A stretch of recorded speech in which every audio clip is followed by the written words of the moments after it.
design ini kita akan membahas dua hal penting. Yang pertama yaitu apa itu turnover karyawan, dan yang kedua yaitu bagaimana perusahaan bisa berlaku adil saat memberikan disiplin atau memberikan keputusan yang sulit.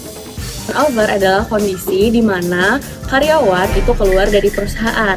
Nah, turnover terbagi menjadi dua. Yang pertama yaitu voluntary turnover, di mana keputusan itu dibuat oleh karyawan itu sendiri, seperti resign atau mendapatkan kesempatan yang lebih baik. Nah, yang kedua ada involuntary turnover, di mana perusahaan yang memutuskan apakah karyawan keluar dari perusahaan. Involuntary turnover itu contohnya adalah pelanggaran atau pengurangan pegawai seperti efisiensi. Keduanya punya dampak penting bagi perusahaan, mulai dari waktu pelatihan, biaya pelatihan, maupun turunnya produktivitas. Pada kasus tertentu, terutama jika pemecatan dilakukan tidak adil, maka perusahaan harus menghadapi resiko hukum. Ada 3 jenis keadilan yang biasanya dilihat karyawan. Yang pertama adalah outcome fairness, yaitu apakah hukuman dan keputusan yang diberikan oleh perusahaan itu sudah sesuai dan konsisten. Misalnya, pelanggaran yang sama harus mendapatkan konsekuensi yang sama. Yang kedua adalah procedural justice, yaitu apakah proses pengambilan keputusan itu dilakukan dengan benar. Ini berarti prosesnya itu bebas bias, pakai data yang akurat, dan juga memberikan kesempatan bagi karyawan untuk menjelaskan atau mengajukan keberatan. Yang ketiga adalah interactional justice, yaitu bagaimana keputusan itu disampaikan. Dengan memahami dua hal ini, yaitu jenis turnover dan pentingnya keadilan dalam proses disiplin, perusahaan dapat mengelola hubungan kerja yang lebih baik, menjaga kepercayaan karyawan, dan mempertahankan orang yang terbaik di dalam organisasi. Disiplin karyawan adalah bagian penting dalam menjaga suasana kerja yang adil dan produktif. Namun, bagaimana cara melakukannya secara adil dan sesuai dengan hukum? Bahasan yang pertama, persyaratan hukum untuk disiplin karyawan. Setiap organisasi harus memahami hukum yang berlaku dalam menangani disiplin karyawan. Hukum memberikan kebebasan dalam hal perekrutan dan pemecatan, tetapi ada beberapa batasan yang harus diikuti. Pemecatan yang tidak sah bisa terjadi jika tindakan tersebut melanggar perjanjian tersirat atau kebijakan perusahaan. Pembahasan yang kedua yaitu keadilan prosedural dalam disiplin. Prosedur disiplin yang konsisten membuat manajer harus mendokumentasikan alasan tindakan disiplin dan menghindari membuat janji yang bisa dianggap sebagai kontak kerja. Bagaimana cara organisasi bisa mendisiplinkan karyawannya secara adil? Salah satu metode yang sering digunakan adalah disiplin progresif. Disiplin progresif dimulai dengan peringatan lisan, kemudian peringatan tertulis, penangguhan sementara, dan akhirnya pemecatan jika pelanggaran berulang. Hal ini memberi kesempatan kepada karyawan untuk memperbaiki perilakunya sebelum konsekuensi yang lebih serius diambil. Pembahasan yang terakhir yaitu prinsip Holtstuff juga menjadi panduan dalam disiplin yang adil. Disiplin harus memberikan peringatan yang jelas dan langsung diikuti dengan konsekuensi yang konsisten dan objektif. Jika aturan dilanggar, konsekuensinya harus segera diterapkan tanpa ada perlakuan khusus agar semua karyawan merasa diperlakukan secara adil. Melalui proses disiplin yang adil, konsisten, dan sesuai dengan hukum, organisasi dapat menciptakan lingkungan kerja yang lebih produktif dan harmonis. Baik, selanjutnya saya akan membahas mengenai job dissatisfaction. Job dissatisfaction merupakan keadaan di mana seorang karyawan mulai merasa tidak betah atau nyaman dengan perusahaan atau cara kerja perusahaan tempat dia bekerja sekarang ini. Nah, job dissatisfaction memiliki ciri umum, 4 ciri umum nih. Ciri pertama ialah exit. Exit merupakan ciri yang paling umum yang dilakukan oleh karyawan yang mana ia ingin resign ke perusahaan, di mana ia langsung mengajukan resign ke atasan atau ke pemiliknya. Yang kedua adalah voice, di mana pada ciri voice ini, karyawan cenderung akan menceritakan informasi tentang resignnya ia kepada rekan kerjanya, sehingga informasi ini akan ditelusuri oleh pemilik perusahaan, yang sebagai tanda bahwa ia akan resign dalam waktu dekat ini. Yang ketiga adalah loyalty. Loyalty merupakan ciri khas yang paling jarang terjadi, di mana dalam keadaan ini, karyawan tetap bekerja secara loyal kepada perusahaan. Namun yang membedakan ialah karyawan tersebut tidak lagi bekerja secara maksimal. Keadaan ini juga seperti menandakan bahwa si karyawan tidak ingin langsung resign dari perusahaan, melainkan ia berharap perusahaan yang dapat mengeluarkan ia langsung. Apa yang bisa dilakukan? Yang pertama adalah job design. Job design ini sangat penting dilakukan. Dengan adanya strategi job design oleh perusahaan, maka akan dibentuk sebuah struktur pekerjaan yang dirancang guna menunjukkan bahwa perusahaan yang kita bentuk merupakan perusahaan yang memiliki jenjang karir. Kedua adalah supervisi yang positif. Supervisi yang positif di sini ialah bagaimana seorang karyawan memiliki hubungan yang dekat dengan atasannya. Yang ketiga adalah kompensasi dan benefit. Ini lebih kepada strategi perusahaan membuat kebijakan yang fleksibel terhadap kepentingan pekerjaan perusahaan atau karyawan dan juga kepentingan pribadi karyawan, sehingga adanya keseimbangan hidup dan juga kerja nih. Yang keempat ialah lingkungan kerja yang sehat. Lingkungan kerja yang sehat maka akan menimbulkan rasa positif, vibes positif yang akan membentuk daya saing yang positif yang menghasilkan kebetahan dan juga ketenangan dalam bekerja oleh seorang karyawan. Yang kelima adalah dukungan sosial dari rekan kerja. Dengan dilakukan semua strategi ini, tidak menutup kemungkinan bahwa perusahaan akan mengalami penurunan turnover.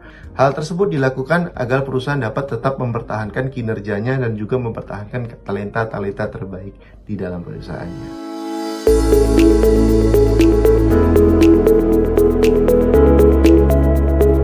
Pada bagian 12.1, kita mempelajari bagaimana organisasi menetapkan pay structure atau struktur gaji. Ini adalah keputusan yang sangat penting karena gaji bukan hanya angka di slip pembayaran, tetapi merupakan alat strategis untuk menarik, memotivasi, dan mempertahankan karyawan. Contoh nyata yang sering kita lihat adalah perusahaan seperti Google. Google membagi pekerjaan menjadi level-level yang sangat jelas. Misalkan, software engineer, level 1 sampai level 7. Setiap level memiliki tanggung jawab, kompleksitas, dan kontribusi yang berbeda. Karena job structure-nya sangat jelas, Google dapat memberi gaji yang adil dan konsisten antar posisi. Dan hal ini membuat mereka sangat kompetitif dalam menarik talenta yang terbaik. Selanjutnya adalah pay level, yaitu penentuan rata-rata gaji yang dibayarkan untuk suatu jenis pekerjaan. Pay level mencakup gaji pokok, bonus, tunjangan, serta harus mempertimbangkan kondisi pasar tenaga kerja. Contoh nyatanya bisa kita lihat pada Starbucks. Perusahaan ini sangat rutin melakukan benchmarking terhadap pasar tenaga kerja. Mereka melihat beberapa gaji barista di perusahaan pesaing, bagaimana standar pasar, dan bagaimana daya beli lokal. Hasilnya, Starbucks mampu menawarkan pay level yang kompetitif sehingga dapat menurunkan turnover pada industri F&B, dikenal memiliki tingkat turnover yang tinggi. Ketika job structure dan level job digabungkan, terbentuklah pay structure, yaitu kebijakan gaji perusahaan yang mencakup pay grades, rentan gaji, dan diferensial gaji. Pay structure ini memastikan perusahaan mampu menjaga keadilan internal dan tetap mampu bersaing di pasar tenaga kerja, sekaligus mengontrol biaya tenaga kerja.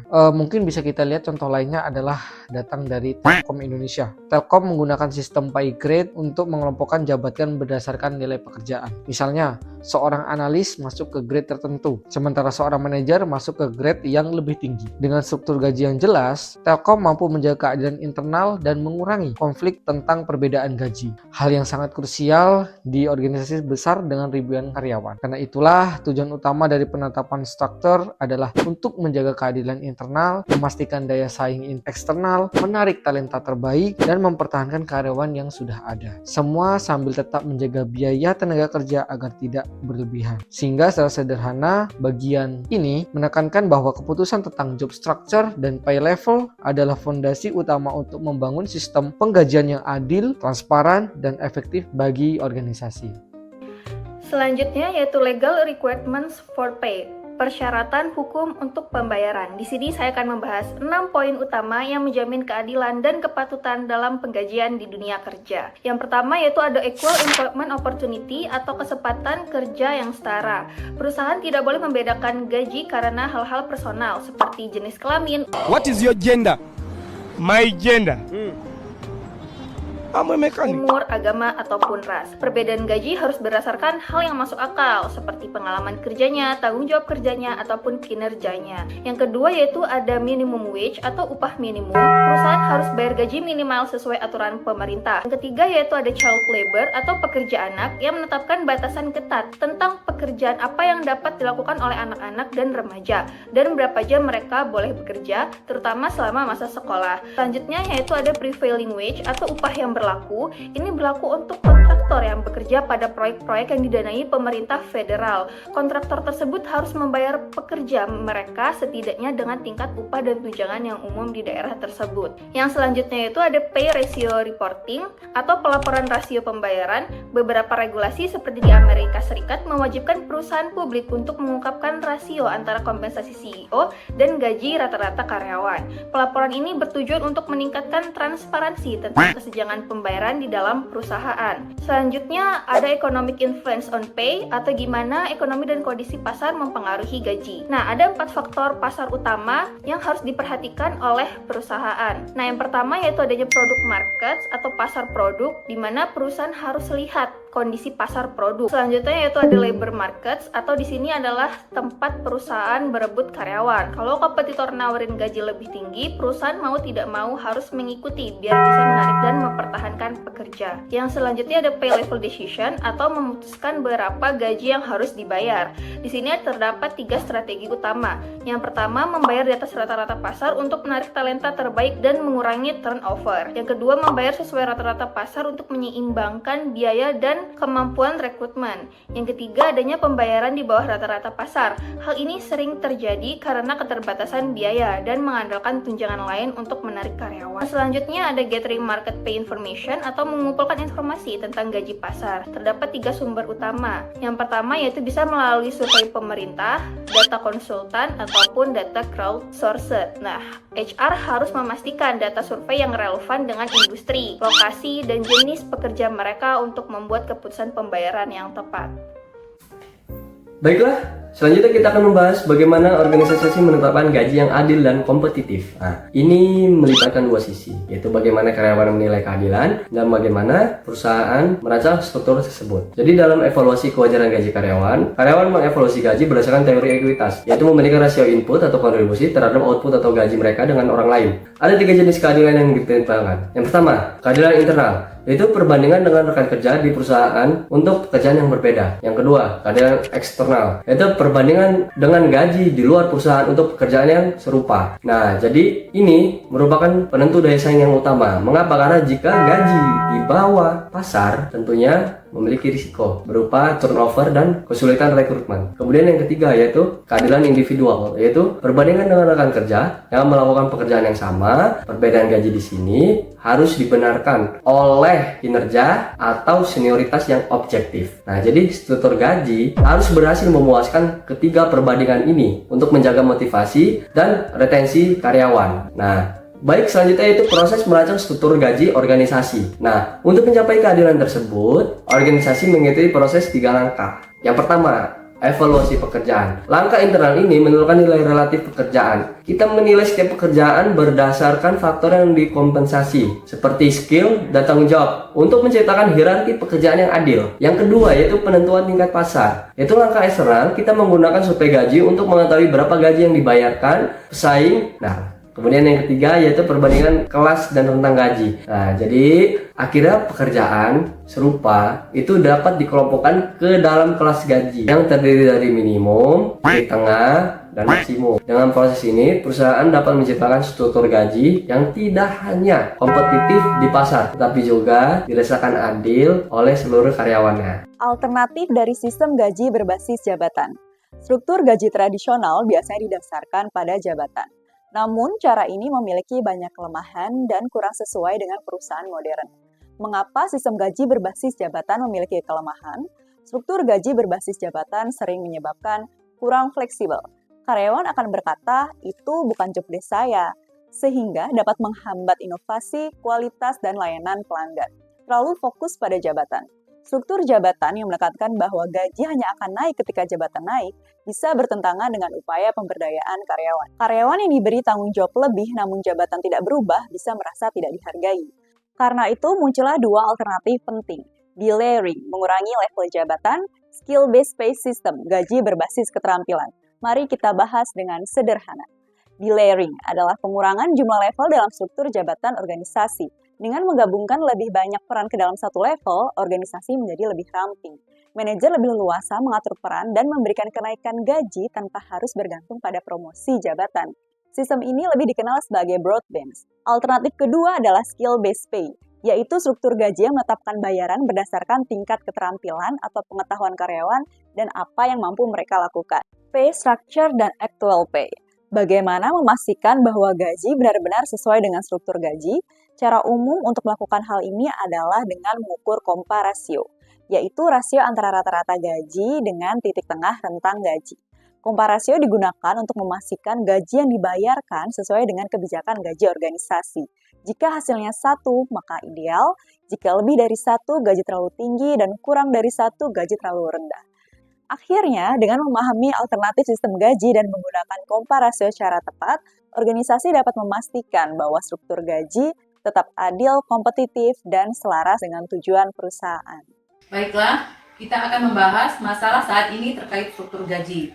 Kebijakan perusahaan tentang struktur gaji dapat mempengaruhi cara karyawan dan publik memandang perusahaan.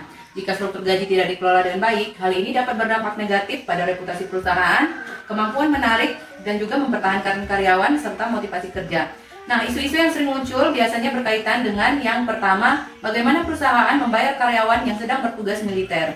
Undang-Undang Hak Kerja dan Kerja Kembali Angkatan Bersenjata di Amerika Serikat mewajibkan perusahaan memberikan kembali pekerjaan kepada karyawan setelah mereka selesai menjalankan tugas militer. Namun, ketika mereka bertugas, ada perbedaan antara gaji militer dan juga gaji sipil.